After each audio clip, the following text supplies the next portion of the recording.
하나님께 영광의 박수를 드리도록 하겠습니다. 예, 주의 진리 위에 십자가 국이 높이 들고 나가세.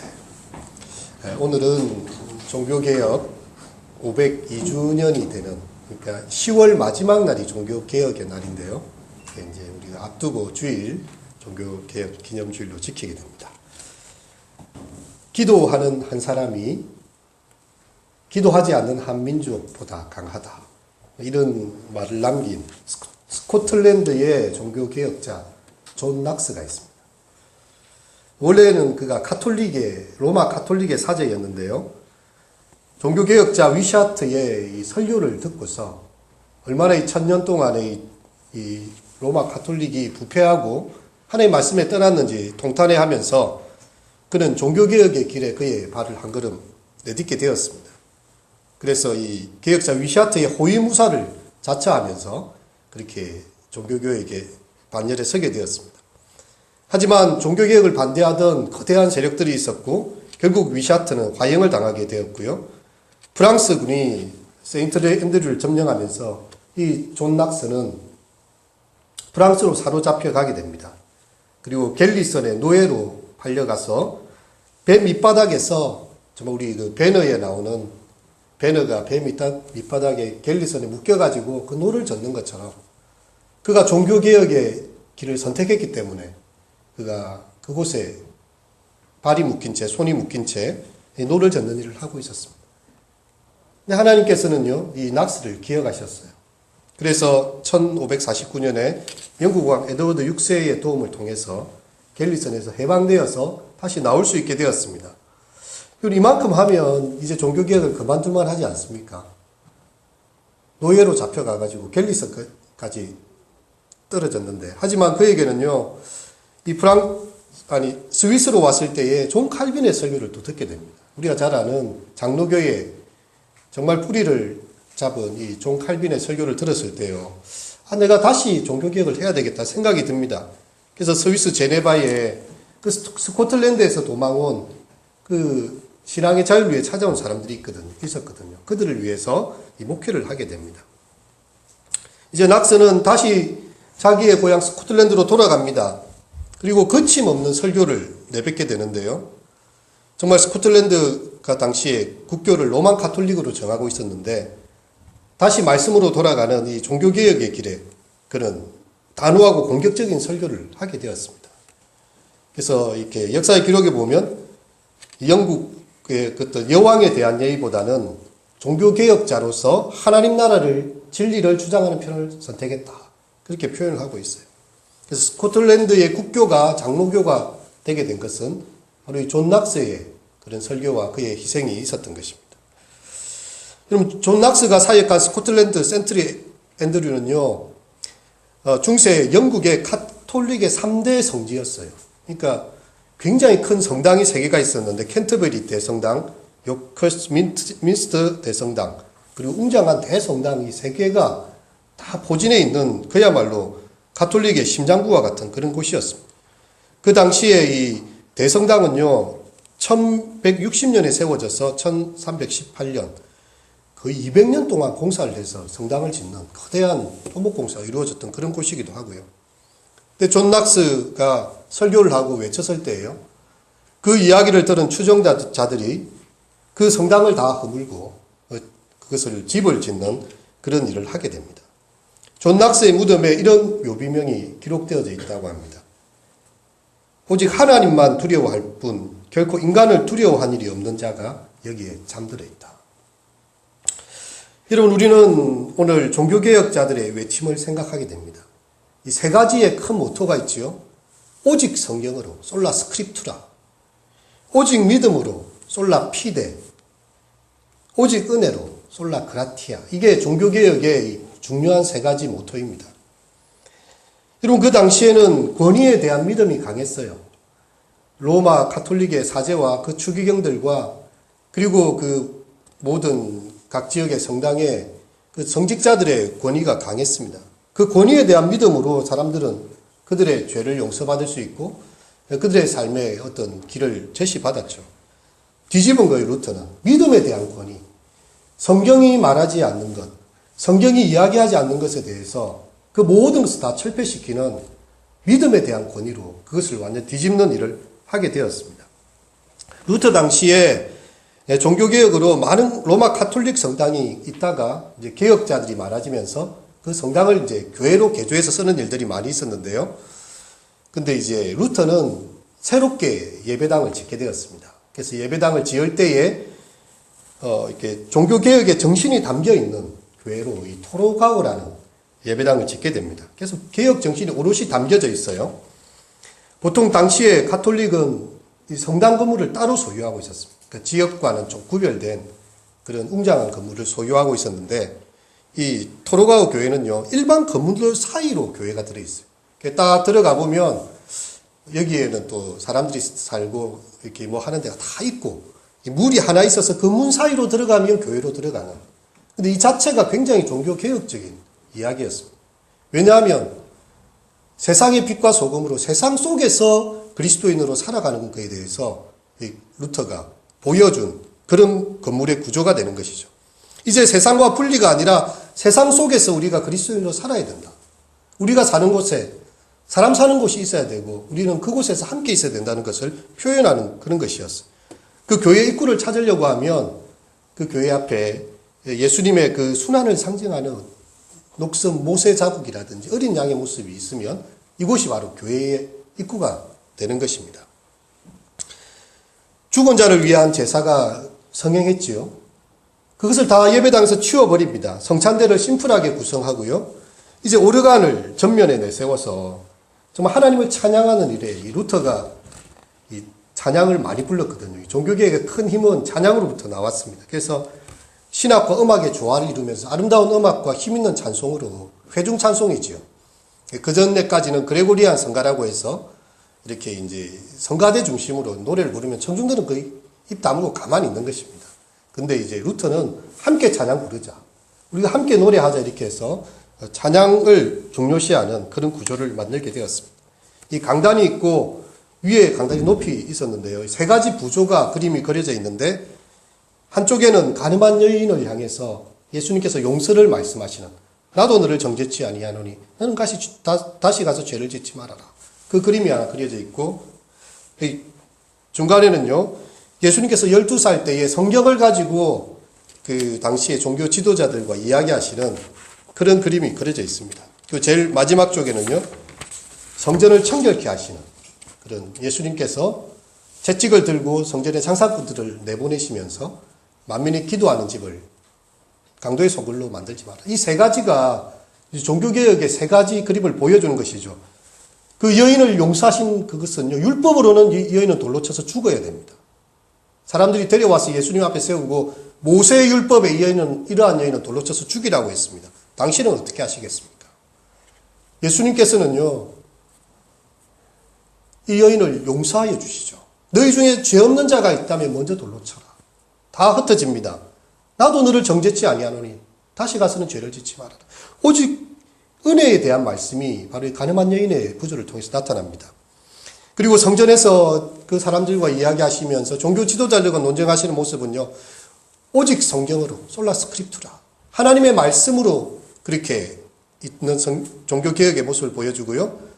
그 마지막에 있던 이것은요. 그 당시에 종교적인 의식과 여러 가지 제사의 법들로 성전을 오염시켰던 그 사람들을 내어 쫓으시고 오직 믿음으로 하나님의 은혜로 말미암아 구원을 받고 그 은혜에 감사하는 신앙의 어떤 가치를 이 세 개의 그림을 통해서 다 보여줬어요.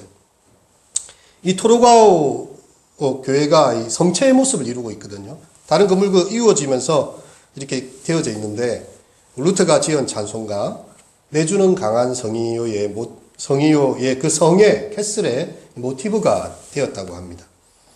그래서 개혁자 루터는 세상의 빛과 소금 정말 이것이야말로 우리 교회가 가야 될 길이다. 그 산상수훈의 말씀이 이루어지는 것 그것이 바로 프로테스탄트요.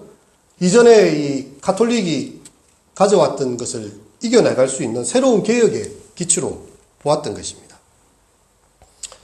여러분 그 경상대학교에 이 박물관이 있는데요. 거기에 가보면 맥켄지 가족의 경남 소풍 이야기라고 특별전이 이루어지게 됐습니다.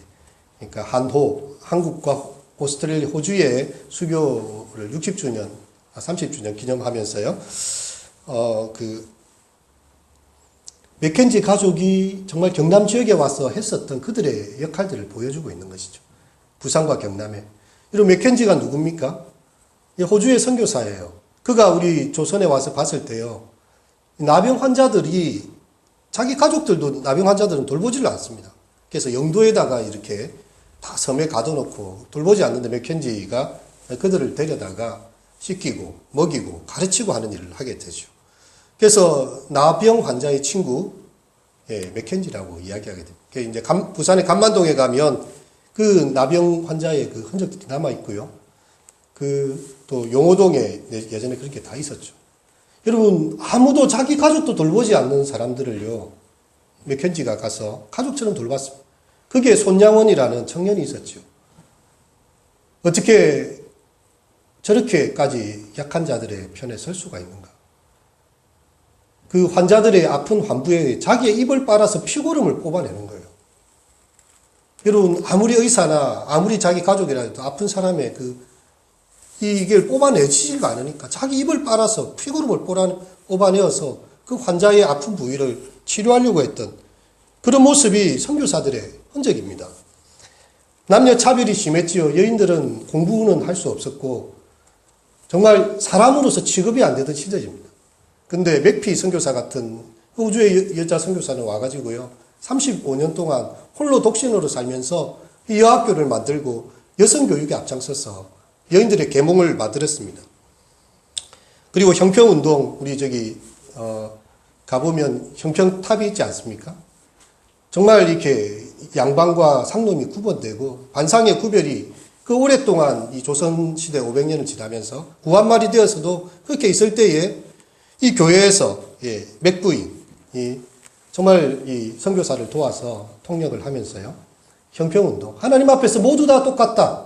남자나 여자나 차별이 없고 주인이나 종이나 다 자유자나 다 차별이 없다. 하나님 앞에서는 동등하다. 이렇게 해서 이 전래 초기의 한국교회 이 선교의 복음은요. 선구적인 역할을 담당했어요. 그래서 교회를 가면 사람들의 의식이 깨는 겁니다.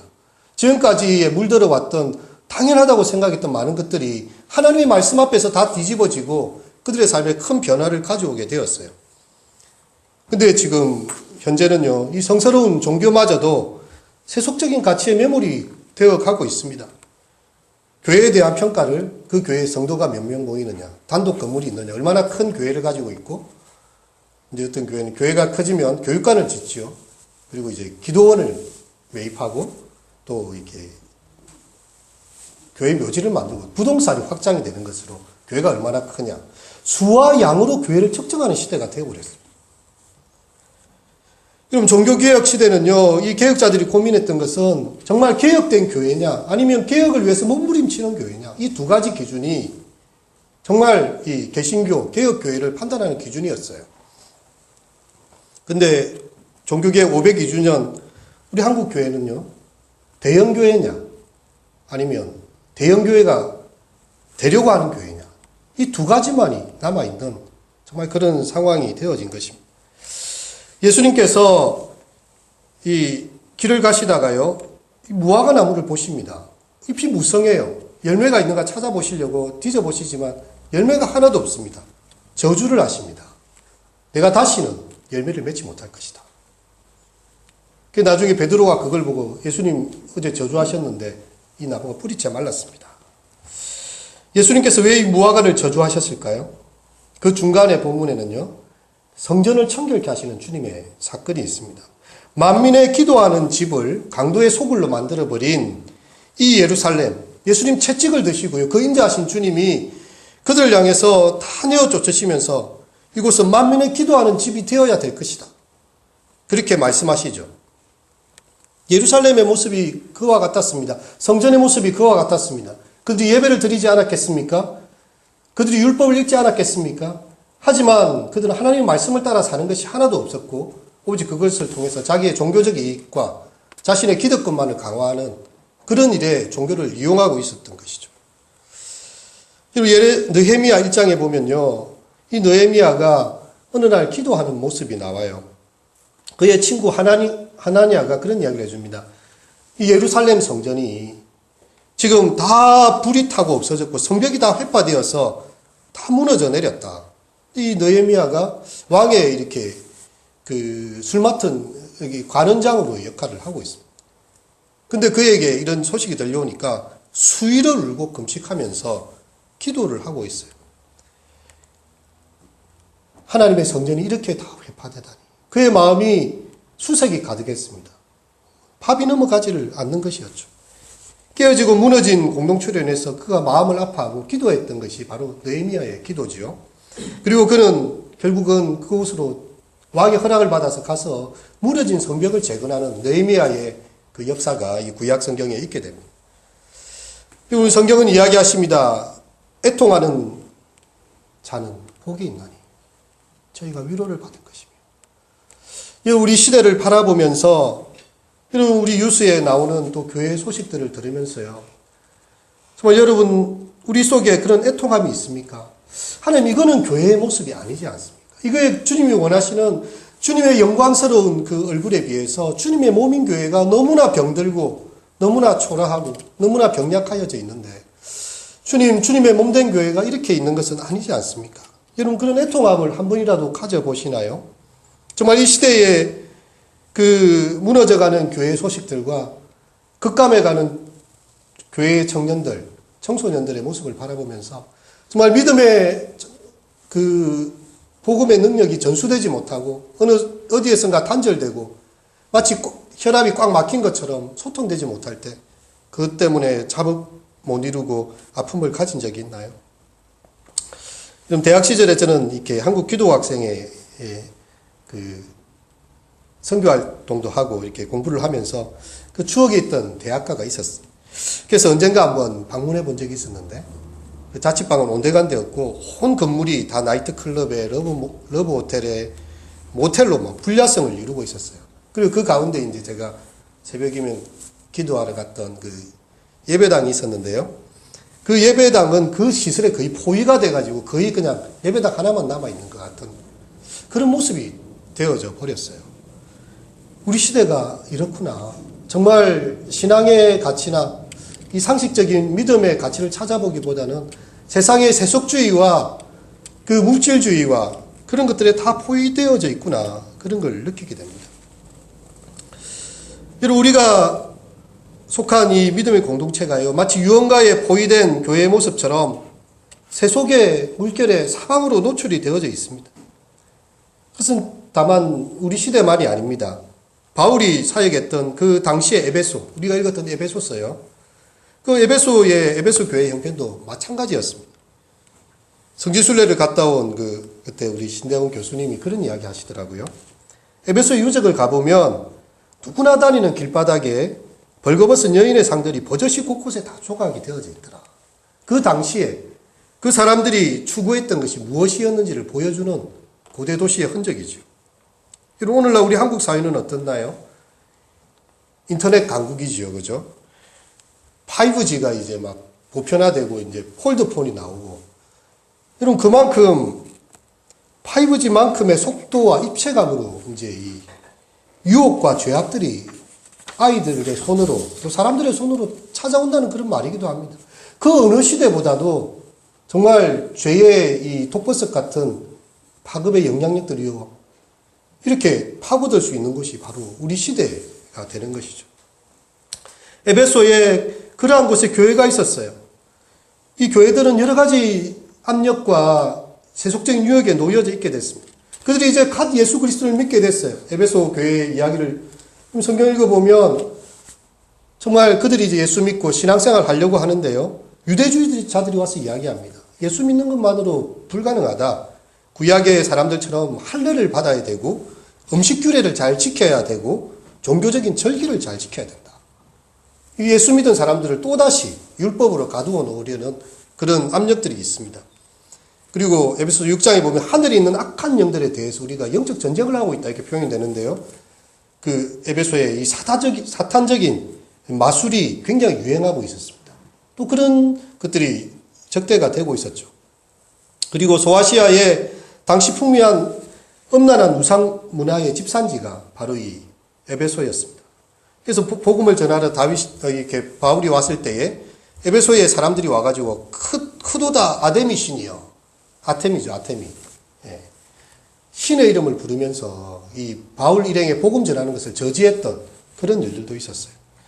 이 바울은요, 지금 이 에베소 교회를 생각하면서 그가 감옥에 갇혔지만, 이 옥중서신이라고 합니다. 에베소서를요.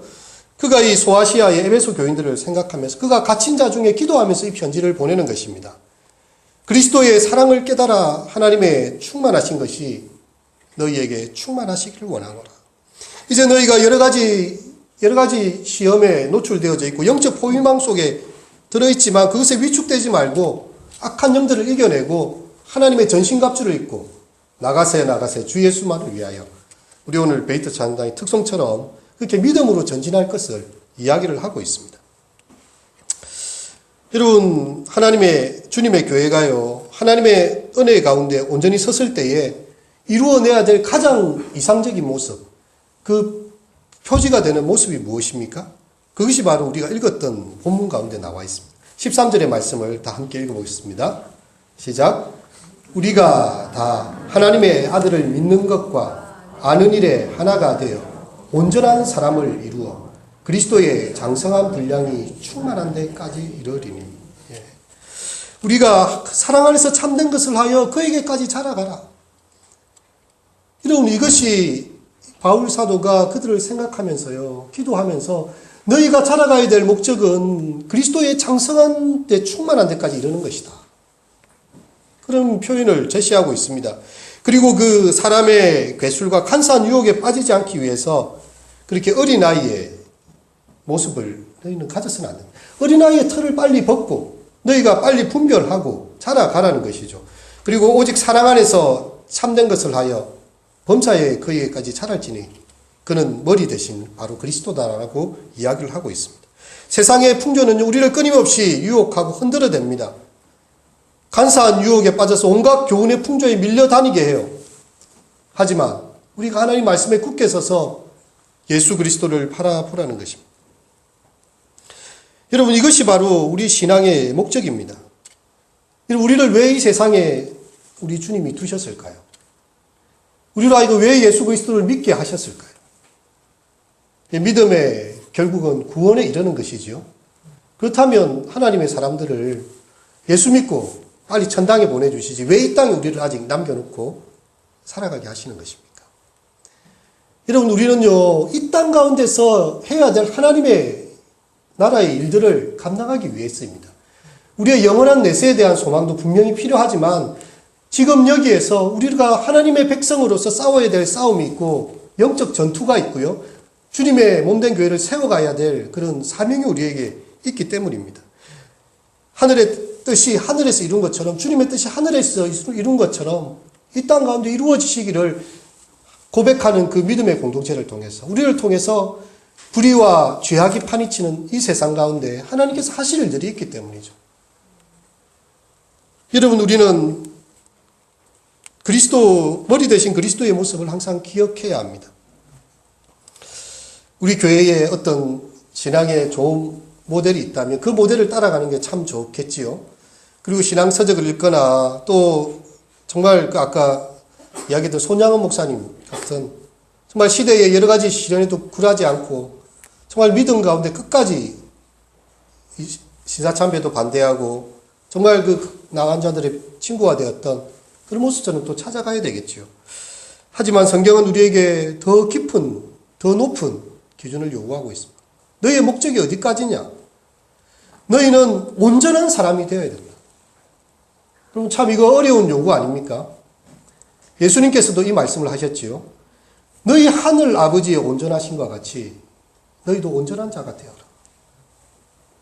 여러분, 우리에게 어떤 사람의 모델 이상으로 예수 그리스도의 장성한 분량에 자라기까지 우리로 자라가야 한다는 요청입니다.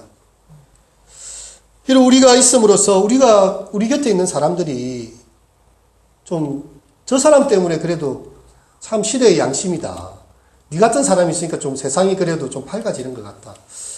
당신이 교회를 다닌다고 하는데 진짜 당신이 교인이다 라고 말할 수 있는 그런 사람이 되어져야 됩니다. 여러분, 우리가 이렇게 운동을 하거나 이게 등산을 한다고 했을 때요, 내 목적은 만경산에 오르는 것이다. 평상시에 운동 안 해도 괜찮습니다. 그래도 만경산에는 올라갈 수 있어요. 만경산 봉수대도 올라갈 수 있고요. 그냥 올라갈 수 있습니다. 근데 나는 지리산 천왕봉을 올라가야지. 이런 사람은 그냥 올라갈 수가 없지요. 그래도 평상시에 조금 근력 운동을 하고 그렇게 자기를 단련해야 올라갈 수 있습니다. 내 목적은 에베레스트 정상이다. 이러면 어떻게 되겠습니까? 히말라야 산을 올라갈 만큼 내 체력을 단련해야 돼요. 내 정신력을 단련해야 됩니다. 근데 우리 주님께서 말씀하시는 우리의 목적은요, 그리스도의 장성한 분량까지 올라가라. 최고봉까지 올라가라는 것이죠.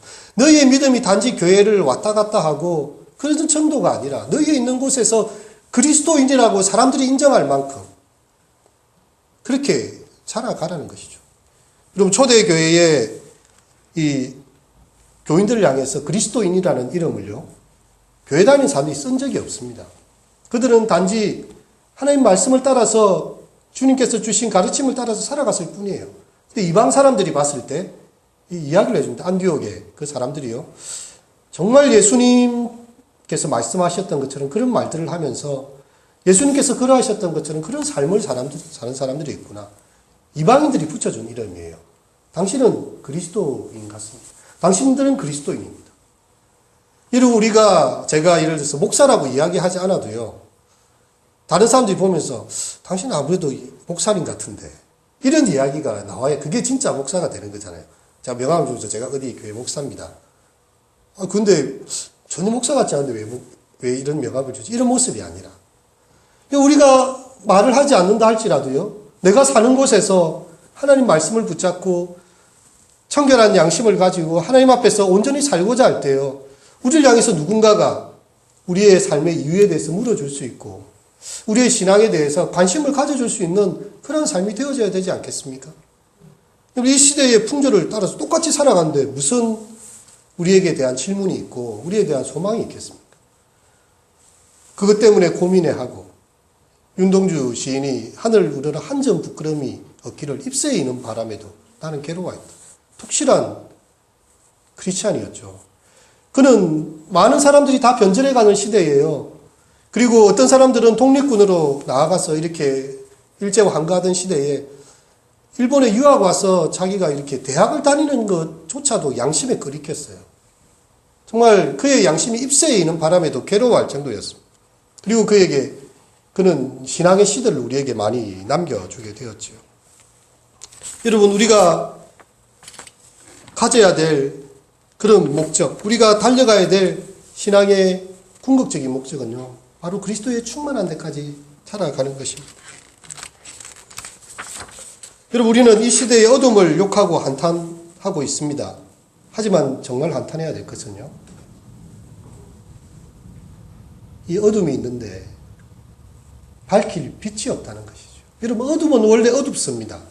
어두침침하고 그런 곳이에요. 근데 누군가 그곳에 빛을 밝혀주면요, 모든 어둠이 한순간에 다 사라집니다. 우리가 그리스도의 빛이 되어서 내가 그곳에서 내 한 사람이 있음으로써 사람들이 살아갈 삶의 이유와 삶의 소망을 얻을 수 있다면 바로 그것이 우리가 빛의 역할을 하는 것이 아니겠습니까? 우리가 흔히 하는 이유로 이 바다에 이 소금이 그리 많지가 않습니다. 근데 우리는 바다가 짠물이라고 이야기를 하지요. 몇 퍼센트 정도를 소금의 비율로 이야기하나요? 한 3%라고 이야기를 합니다. 3%만 제대로 짠 소금이 있어도요, 그 바다 전체를 다 짜게 만들어 버려요. 우리 진주의 기독교 인구가 3%라고 제가 이야기를 들었는데요. 정말 그 한 사람 한 사람이 정말 예수쟁이라면, 정말 그들이 예수 믿는 사람으로서의 짠맛을 낸다면요, 진주가 거의 복음의 은혜로 넘쳐날 것입니다. 사람들이 교회를 바라보면서 내가 혹시 교회를 못 간다 할지라도 정말 언젠가는 나도 가야지, 그런 마음을 가질 것입니다. 여러분, 우리가 만일 우리 교회들이 지금 그러하지 못하다면 우리가 그런 역할을 하면 되는 것입니다. 우리가 함께 가져야 돼요. 믿음이 자라가는 길에 우리가 함께 한 공동체로 나아가야 됩니다. 16절의 말씀을 함께 읽겠습니다. 시작. 그에게서 온몸이 각 마디를 통하여 도움을 받음으로 연결되고 결합되어 각 지체의 분량대로 역사하여 그 몸을 자라게 하며 사랑 안에서 스스로 세우느니라.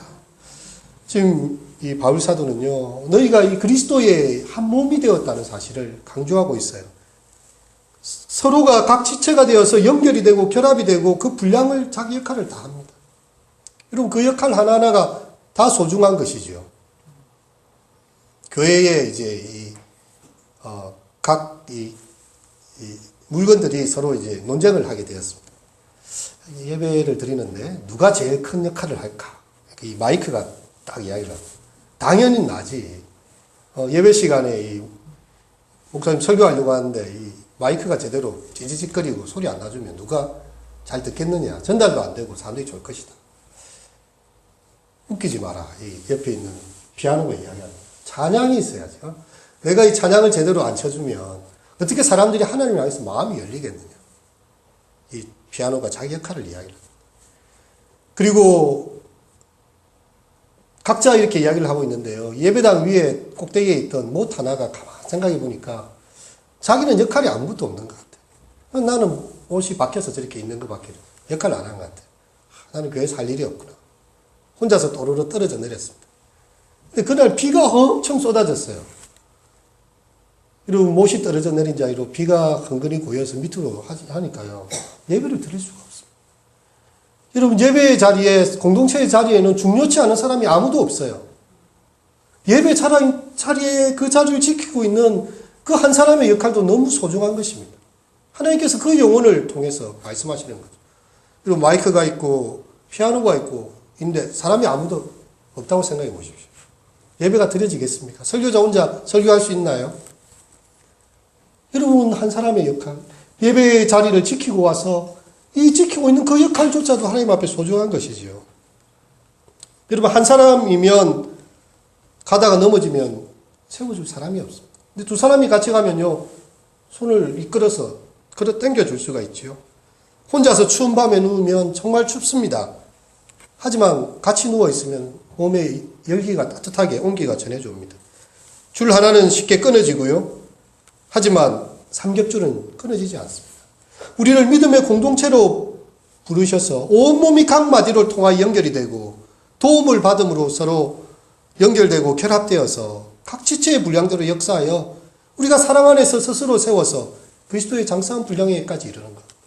바로 그것이 하나님께서 우리 교회를 통해서 하실 일들입니다. 우리 주보에 보면 이 제일 전면에 아름다운 소식을 전하는 교회하고 거기에 나와 있는 구절이 하나 있지요.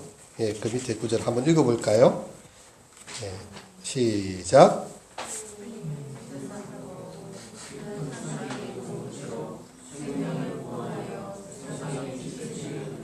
예, 우리가 정말 주님의 제자된 사람들이 되어지고요.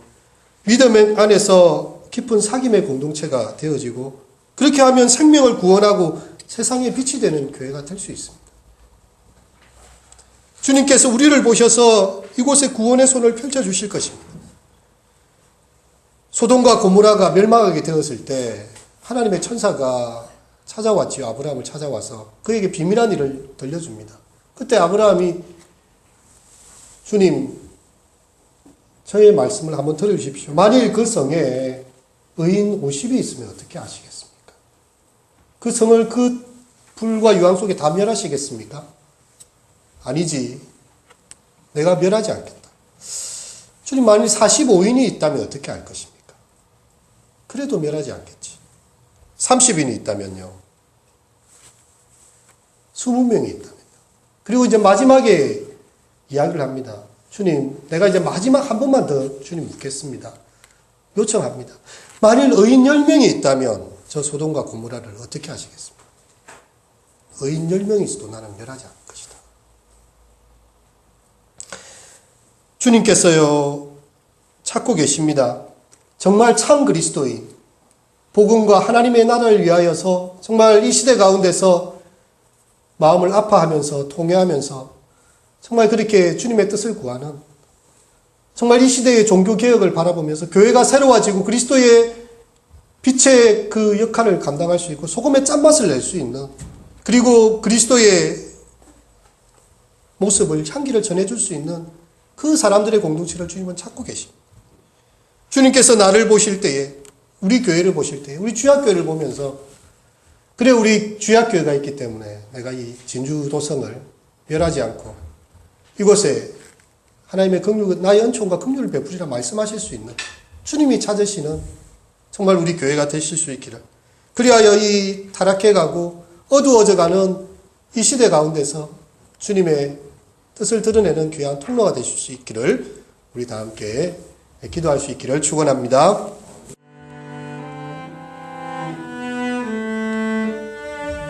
우리가 다 하나님의 아들을 믿는 것과 아는 일에 하나가 되어 온전한 사람을 이루어 그리스도의 장성한 분량이 충만한 데까지 이르리니, 하나님 정말 우리가 그리스도를 닮아가기를 원하고 다 함께 믿음으로 지어져 가서 정말 범사에 그에게까지 함께 자라가는, 정말 사랑 안에서 세워가는 우리 교회가 되게 하시고 우리의 믿음들이 되게 하여 주시옵소서.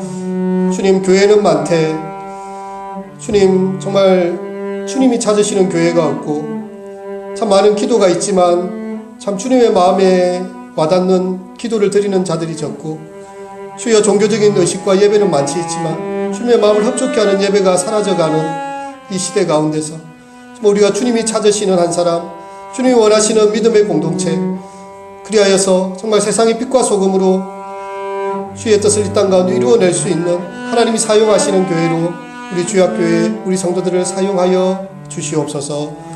예수님의 이름으로 기도합니다.